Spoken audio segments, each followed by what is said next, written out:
Yes. We're talking ad wallet. That's it. That's it. Do you need more life insurance prospects in New Mexico? Always, yeah. There you go. Mexico. 50,000. There you go. We could start there. So, you know, I imagine when I was learning about Haven Life, about selling, you know, life insurance to young adults, perhaps even millennials, I'm thinking, wow. The first thing that went into my head was, I remember a couple of years ago when people were saying, you know, this would seem to be a hard task, really hard. And then I think by comparison, I was thinking about all the issues and complaints that people had when Obamacare started. And I kept on thinking, oh, how are they going to sell health insurance to young people? So that maybe that's a new area you can go into later on. I don't know how. Anyway, Matt Myers, head of consumer acquisition here at Haven Life, is going to talk about the success in transferring, in actually doing, bringing life insurance into the modern age for these young adults who are, you know, very digital first centric. And, you know, we want to ask them about all that, as well as, you know, asking about that dicey marketing word connected to life insurance, death, all death, anyway. So we want to ask Matt, you know, first we want to ask him about, you know, tell us about the transition going from linear TV, you know, as a Mass Mutual, older life insurance brand, to where you are OTT-wise and all the stuff you're doing, you know, with all the new platforms. Yeah, definitely. I think I'll take a little bit of a step back, tell you just a little bit about Haven Life. So we've been around for about 5 years now, and our goal is really to, you know, meet shifting consumer demands, right? So if you think about how life insurance has been sold for 300 plus years, it's been across the table from a broker, right? Been doing that back since Lloyd's of London back in the day.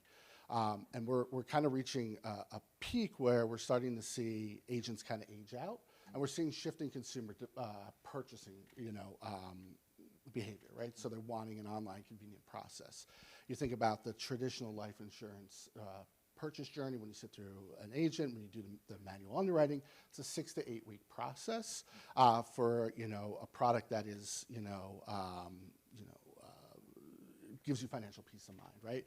So what we've done at Haven Life is we've kind of digitized that entire end-to-end process, and we've taken that 6 to 8 week process down to 21 days on average. So we've really cut down the time it takes by more than half to issue life insurance. For a large portion of our customers, they get coverage the same day, right? So when you think about that, we started to try to think about, you know, how do you acquire customers? I think my role's really unique in that nobody's ever tried to sell this product this way before. So it's really a rethink of how you acquire customers.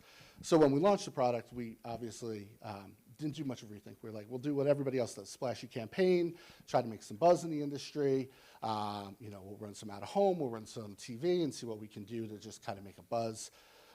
Campaign, you know, focused on confronting mortality, which, you know, is maybe not the best way to think about it when you think about purchasing life insurance, right? You want it to be an uplifting kind of moment for you and your family. That's probably the way it's always been too, right? Yeah, right. I mean, it's weird. It's an industry, right, that's a death mongering, right? So we are really focused on kind of changing that paradigm, right? So if you watch our creative, we're very focused on being a hero for your family, right? So, you know, we kind of started with this approach of, you know, mass market, got a couple customers in, didn't really pan out as well for us. So what we've been doing over the last 4 years is really refining our audience model, right?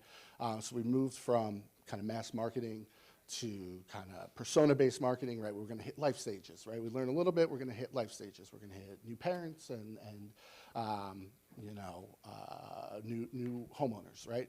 There's 5 million of those every year in America, and not all of them are in the market for our product, right? So the next kind of iteration to where we are is kind of using, you know, appending third-party data to our customers to build our own in-house lookalike models.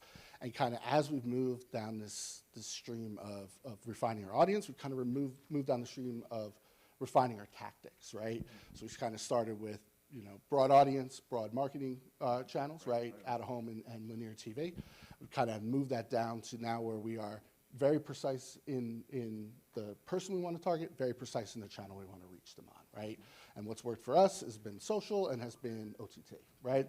And we really have liked our partnership with Amazon because we can one, it's 98% of our prospect audience is also matched to Amazon, and we can get something like 60 to 70% penetration, right? So not only are they matched to Amazon, but they're getting, they're using their Fire TV or they're watching, on other OTT platforms. So we're getting, the penetration we want against our target customer on an unskippable platform, basically. I think we have something like 98.5%, finished views on it. Other platforms can't match that at all. So we've looked at other OTT platforms, right? And we've done some evaluations where, backing up, everything that we do focuses on this model audience. So we're not a reach play. We're not trying for mass scale. What we're trying to do is say, hey, I've identified 15 million Americans that look most like a current Haven Life customer. I want to find those 15 million, right? So we've done some audience matches with other OTT platforms and haven't been able to find more than 5-10% of our 15 million in their customer base, right? And Amazon, 98% match, 60% penetration off that 98%. So for us to find our scale, it's perfect. 200 attributes, you were saying. 200 plus. We've actually Wow. added, since the last time I was on one of these, 100 more. So we're over 300 attributes now. We're now using things like location data.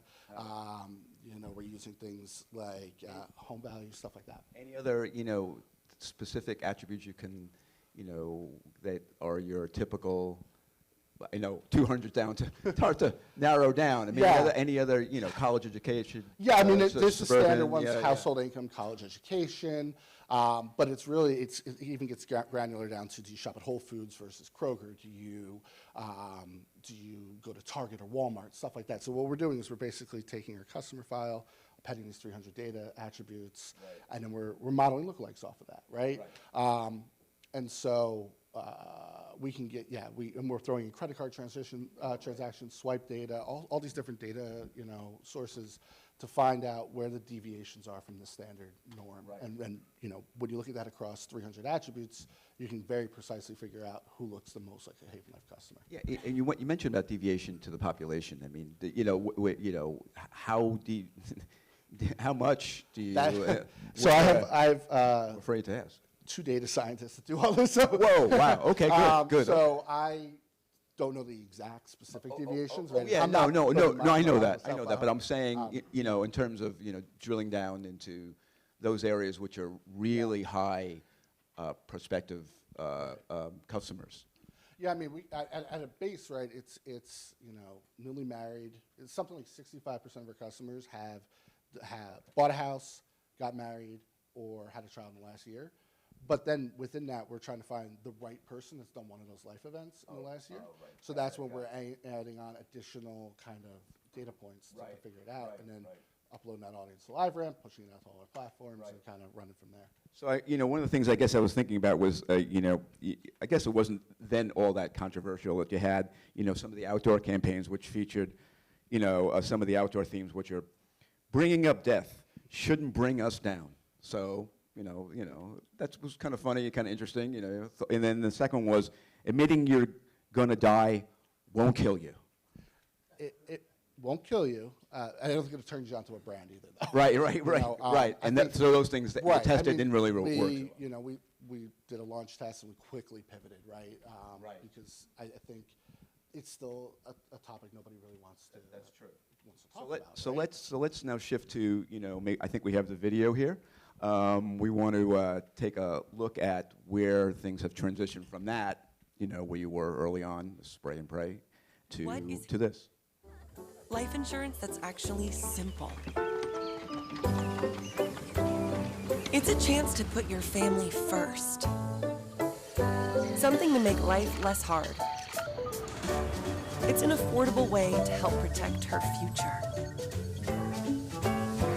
It's a reason to smile about life insurance. Haven Life. Life insurance that's actually simple. Wow, so, that was a transformation from death. So that's, yeah. Yeah, definitely. So go into the creative. Right, our goal is to be celebratory, right? If you think about the 3 life stages I told you, it's the most celebratory time of your life, right? All these awesome things are happening for you, and we want to make sure that while you're doing that, we're presenting ourselves as a complement to help you get the financial security to make sure that the great things that you just invested in are protected should something unfortunate happen to you. So it's definitely a pivot towards kind of lifting you up versus like making you face that harsh reality. And so the results, where are we? So in the channel, I think we have grown. So we have focused for the last 3 years lower funnel, right? Providing an alternate path for people that are already heavily focused on purchasing life insurance, right? Okay. So heavy on search, heavy on the lower funnel, like SEO, heavy affiliates, right? And that has been, the vast majority of our business for the last couple of years. And since we started running on OTT, we've now kind of moved up funnel. So, I think we're getting about 30% of our business now through the channel, which is huge for us, right? When it was next to nothing.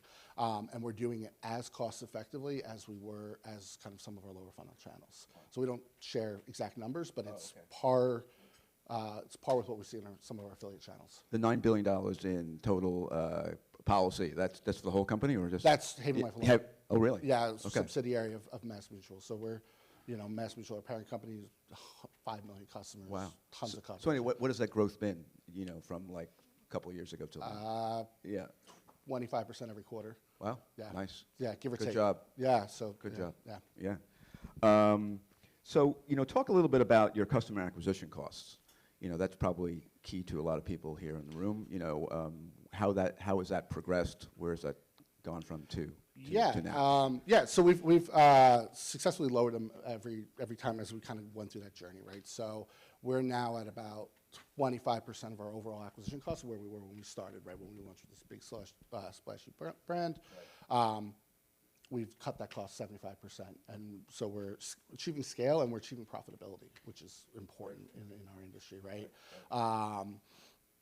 And I think that's because of the growth we've seen kind of in this OTT video space. Right. Yeah. So where are the challenges for you now? Where do you go from here? I think the challenges are still on the audience side, right? Right. Because we're not a reach play.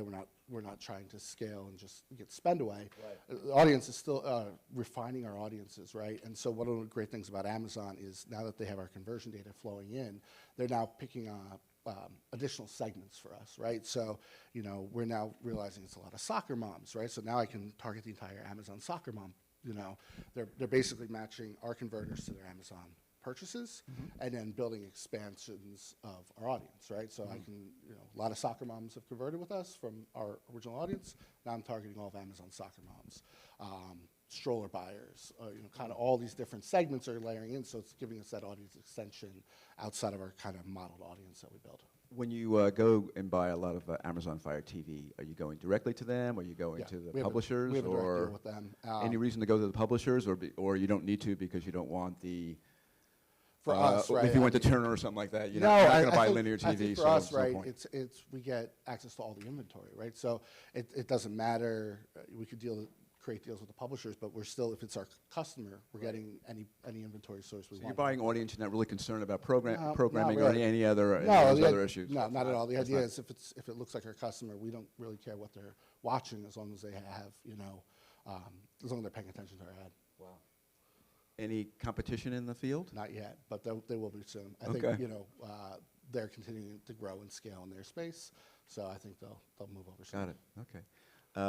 We want to just stop here and let everyone think about some questions for our guest here at Haven Life concerning a very successful story here. And so it's never about reach for you. No. And it's not even an issue right now, but If it was for your parent company. Yeah. And there's inventory there, right? Because they're not just buying, they have all the SVOD and AVOD platforms as well opened up. They don't have just, their own and operated inventory. So there's inventory there. For us, it's not a concern, though. What do you think about, sort of like the, we've been talking about this for the last couple of days here and before, just the vagaries of measurement and metrics, when it comes to the whole business. And what does that mean for you? I mean, obviously you have a different the metrics, business outcome. Yeah, the metrics we get back are comparable to what we get from any digital marketing platform, right? Right. And we're getting pixel outcomes in there as well. So we're actually in the reporting seeing full funnel, right? From impressions to views to completed views, right? To first level conversion, second level, and ultimately purchases, because so we can see that all. It's just like any export we would see in any digital platform. So the metrics for ours is perfect. Really? Okay. Yeah. Okay. Again, here we're going to ask for some questions. I have a quick question, actually. All right. So, oh, wait, do we have someone else? It's okay. Just there you go. Well, I just wanted to know, what are the key advantages you're finding in Amazon? And are you getting other OTT options? Yeah, I mean, again, I think for us, there's two, right? So I think one is our audience is there, right? So again, our specific use case is modeled audience, and our penetration or our match rate is much higher there than any other platform we've talked to, right? So that's one. Two is inventory, right? Because we have access to inventory across every app on the Fire TV, right? So we're getting inventory that we're getting, Sling inventory, we're getting Amazon inventory, we're getting Pluto, which is actually really good because it's, I think the attention's much higher there. So we're getting inventory. Again, for us, it's that ability to follow that customer wherever they are going, and that's kind of our model, right? So, yeah. Great. I was looking at some of your activation platforms: Trade Desk, Simon Media, Amazon, Google, Facebook. Is it so you at least have some inventory? Yeah, we have. We have a presence everywhere. Again, I think for the Trade Desk, right, it's the same thing, right? Customer follows everywhere, right? For Simon Media, it's really interesting, actually. On the linear side, is we have pixels on our conversion pages. We get the IP addresses of people that are converting, and then we're actually trying, and we're testing this quarter, is to model lookalikes, right? So understand what our customers have been watching, our purchasers have been watching, and then try to buy in a linear manner the similar programs, day parts, kind of traditional TV that our customers have. So we're testing that right now. Initial looks good, but we'll see how it goes through the rest of the quarter. How does social fit in? It's complementary, right? It's the same audience, so hopefully they're seeing just another touch point for us. Got it. How many exposures are you getting before conversions? I think we're at about between 4 and 5. Okay, and how are you managing your frequency? We have a daily cap set. So we set a cap at 3x a day. So it should, for us, I think that's perfect. So no real problems with duplications anywhere else, All right. Well, what about also with Amazon? I know that now their storefront is now really focusing on brands as opposed to product. Is that helping you at all? Are you taking advantage of their page? Not for us, right? Because we're a service, right? And we're not. If you're somebody like Casper, right? I think that would make a lot of sense because you're selling your products on Amazon, and then you can supplement that with ads on their platform. But we're a service, right? And we don't have a physical storefront with them. So it'd be awesome if they got to life insurance as a product, and they partnered with us. But if anyone from Amazon's here, but just for a brand exposure kind of thing, that's not of any use to something not for us. with your. Okay. Juan Badiola from EA. I'm curious, you mentioned that you managed to narrow down the timelines that it takes for a product like this, and you're running across different channels. Are you guys using any sequential messaging? How are you kind of driving people down the funnel? Right, so that's on our roadmap for next year, to start to get to sequential messaging. Pre-site, we obviously have a whole conversion flow on our site. Right now, it's just the same message. We're starting next month to start throwing in at least different retargeting creative, which we haven't done yet. Right now, it's been retargeting with the same kind of intro acquisition message. We're going to start getting into much more advanced kind of sequential messaging to these customers. How did you, obviously for a long time when you bought life insurance, there was always that medical exam. How did you get around that? So how did your we still require that. So you do? Okay. For a subset, and this is probably way in the weeds. Right. But basically, you apply on our site, we run you through an algorithm, and it determines for you, right? So we're pulling in third-party data on you there, and we're kind of underwriting it. So the algorithm makes the first pass, determines whether you can need a medical exam, or if you're not, and then you can have it go down. If you're good, you're same-day coverage. Yeah. What's the percentage of that? I wouldn't share that. Yeah. I'm sorry. Okay, Yeah, good. I would like to know.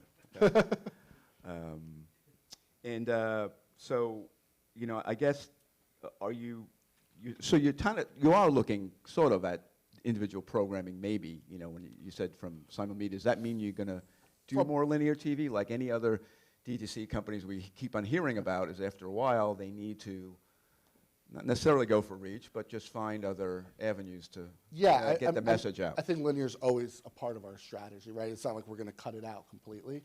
I think we just, you know, we are competing in an industry where the biggest player is spending over $1 billion a year, right? And so on paid media. So we don't have anywhere near that budget. So we just have to be smarter about our dollars, right? So that's why I think like this promising lookalike test we're doing with our partner Simon Media. I think stuff like that where we can be smarter about how we invest our dollars. We're all open for that, right? And I don't think linear ever kind of really goes away for us. Okay, all right, okay.